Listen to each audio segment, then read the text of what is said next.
Meeting in Paris 60 years ago on December 10th, the date that is now observed annually as Human Rights Day, the UN General Assembly adopted a document that was quickly hailed as historic, the Universal Declaration of Human Rights.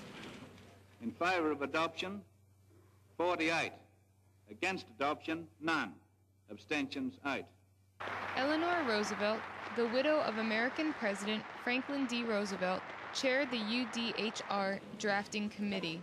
This Universal Declaration of Human Rights may well become the international Magna Carta of all men everywhere.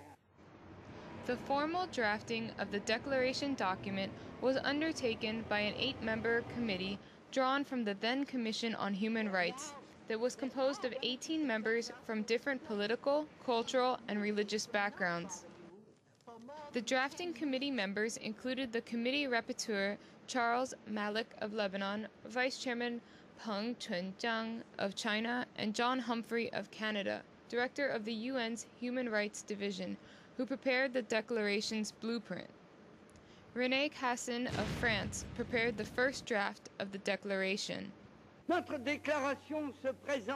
Our declaration is the most vigorous, the most necessary of protests by humanity against atrocities and oppression. After the Second World War and the creation of the United Nations, the international community vowed that atrocities like those during the war should never happen again. World leaders decided to complement the UN Charter with a roadmap to guarantee the fundamental rights of every individual, everywhere and always.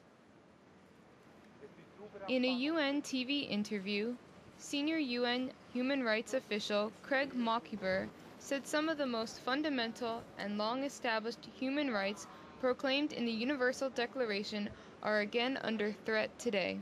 Unfortunately, we've brought many of the old challenges with us. We thought we were entering an age in which things like genocide, for example, were a thing of the past, and that very much was the spirit of the Universal Declaration of Human Rights. Throughout the world, civilian populations are increasingly affected when conflict breaks out. Describing the Universal Declaration of Human Rights as a beacon of hope for the future, UN officials on the 60th anniversary urged the world to reaffirm its fundamental principles. The Universal Declaration of Human Rights has been translated into more than 360 languages. TITV Weekly.